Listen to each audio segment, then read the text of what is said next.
ওরে খাইছে রে। এদিকে দেখি বন্ধু উরুফি জাবেদের মতো দাঁড়ায় রয়েছে, এদিকে দেখি আরেক বন্ধু চুকা খায়, অবস্থা খারাপ। ফ্যানে বাতাস খাইতেছে না, গাড়ি চালাইতেছে আল্লাহ জানে। গরমে আমাদের সবার অবস্থা খারাপ হয়ে যেতেছে, তাই সবাই মিলে একসাথে আম ভর্তা বানিয়ে খেলাম। আসসালামু আলাইকুম, সবাই কেমন আছেন? তো আমি অনেক ভালো আছি। তো গাইস আজকে যাইতাছি এক বন্ধুর বাসায়, চাইতাছি কি যাইসা পড়ছি আমার বাড়ির পাশে, বেশি একটা দূরে না। এখন আমি ব্লগ করতেছি দেখে আমার বন্ধু ওইখান থেকে উঠটা মুটটা এই জায়গায় দাঁড়াইছে উরুফি জাবেদের মতো। ওর এই কাজ দেখে আরেক বন্ধু পুরো অবাক হয়ে গেছে। বিশ্বাস করেন এতটা অবাক হয় জীবন হয় না, এমনকি পরীক্ষার হলে ম্যাডামের দিকে হয় নাই। এখন মনে মনে কইতাছে এত অবাক হয়ে লাভ নেই, এমন করবে এটা জানি। এখন আমি আম কাটতাছি, আম কাটি। আর সবার আজকে এমন হলুদ লাগতেছে, মনে হইতাছে সবাই চন্দন কাঠ দিয়া মানে মাসাজ করেছে, এমন একটা অবস্থা। এখন আমি মানে এরকম ভাবে মজা করতেছি ওদের সাথে আর ভিডিও করতেছে। এখন আমার ওই বন্ধু কইতাছে তুই আমারে ভিডিও করছ না কেন? আমি যে দাঁড়ায় রয়েছি উরুফি জাবেদের মতো কত সুন্দর, আমার কি চোখকে দেখাস না? আচ্ছা দাঁড়া, সুন্দর মতো তোর আমি একটা শর্ট দিয়ালি না, সরি শর্ট নিয়ালি।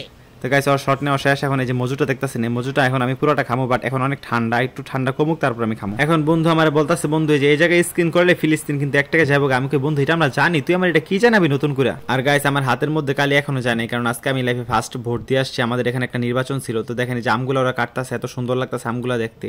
সবাই মিলে করি কাজ, হারে জিতে নাহিলাজ। এই কথাটা হয়তো আপনারা বিশ্বাস করতে পারেন, কিন্তু আমার একটা কথা দুঃখ একটা লাইফে রয়ে গেল। বন্ধু বান্ধব যদি একসাথে কখনো বিরিয়ানি রান্না করছি, ওই জায়গায় আমার সাথে ঘটছে কি জানেন?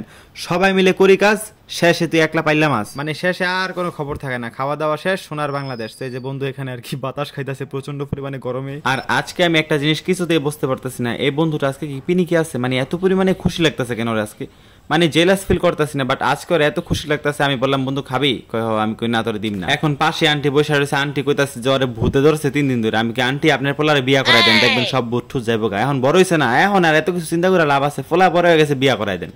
এখন আরেক বন্ধু আবার আন্টি কইতাছে আন্টি কালা হোক ধলা হোক একটা সেরি হইল হইছে। পরে আন্টি কইতাছে স্যার এডি কি কস, আমার 10টা না 5টা না 2টা মাত্র ফলা, আমি আমার বড় ফলারে কালা বউ কি লিখে আনমু, আমি দলা একটা বউ আনমু সাদের মতন। বন্ধু এমন খুশি হইছে, দেখেন দেখেন ওর মুখটা একটু দেখেন। যাই হোক অনেক কথা কইছি, গলা হুগে গেছে, এখন একটু মজু খাই। এখন বন্ধু আর কি এখানে আম ঘষাঘষি করতেছে। এখন ওই দেখি হেন মানে কেমন করতেছে, মানে ফিনিকের কোন পর্যায়ে গেলে মানুষ এমন করতে এই যে ছোট ভাইটাও দেখি ফিনিকে আছে, সেম সেম বাট ডিফারেন্ট। এখন বড়টা ছোটটারে কইতাছে তুই আমার কথা কবি না, কয় কি লিগা, কয় তুই এমন করলি কি লিগা, আমার সম্মানটা তুই রাখছস? আমি কইলাম তোর সম্মান আবার আসিল কবে?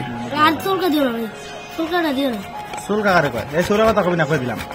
তো গাইস আপনার রিয়েল ভয়েসটা শুনছেন, মানে ছোটরাই কইতাছে ভাই আর চুলকা দিও না। তো চুলকা কি রে ভাই, চুলকা কি? এখন যদি অভ্যাস চেঞ্জ না করে বড় আর অভ্যাস চেঞ্জ করতে পারবো না, এই জন্য আমি বললাম যে চৌরা কথা কবি না। একটা মানুষের কি পরিমাণে সাহস থাকলে লবণ ছাড়া এভাবে লেবুর চোখলাটা মুখের ভিতরে হামলা দেয়। এখন আম ভর্তার জন্য আম কাচাকাচি ঘষাঘষি শেষ, এখন হলো মাখামাখির পালা। তো ওদের আমি খবরদার বলে দিলাম এখানে কিন্তু চিনি দিবি না, তাইলে আমি খাম না। এখন গাইস সবাই লো মানে আম ভর্তার সাথে চিনি খায়, এখন চিনির পক্ষের মানুষ হলো বেশি। এখন আমার একা কথা তো হইব না, এখন কার শুনতে দিতেছস দে, এটা আমি খাই। এখন এই জন্য আমি করলাম কি, ওদের আমি বললাম যে আমার আলাদা একটু প্লেটের মধ্যে দিয়া দে, আমি আলাদা খাই, তারপর তোরা চিনি দেখে নাহলে মিডিয়া দেখবি, আমার দেহার বিষয় না। এখন আমি আমার আম ভর্তা আলাদা নিয়ে নিছি। এখন আমার বন্ধু বলতেছে দেখ দেখ দেখ দেখ দেখ জুবাইর আমি কেমনি খাই, দেখ দেখ দেখ। এখন আমার বন্ধু আমের স্লাইসটা মুখে দেখে এই জায়গাটা চিনি পড়ে নাই। এদিকে আবার একটা বন্ধু আছে লম্বা হুগনা পাটখড়ির মতন, এখন ওদি আম ভর্তা খাইতেছে। এখন আমি কইতাছি ও বাবা নাই মধ্যে আম ভর্তা খাই। তো আম ভর্তা প্রায় শেষের পর্যায়ে, তো শেষে একটা টানাটানি হয়, এটা আমি আপনাদেরকে না দেখাইলাম। তো গাইস আজকের ব্লগটি ছিল এ পর্যন্ত, সবাই ভালো থাকবেন এবং নেক্সট ব্লগের জন্য অবশ্যই আমার পেজটি ফলো করে রাখবেন। আল্লাহ হাফেজ।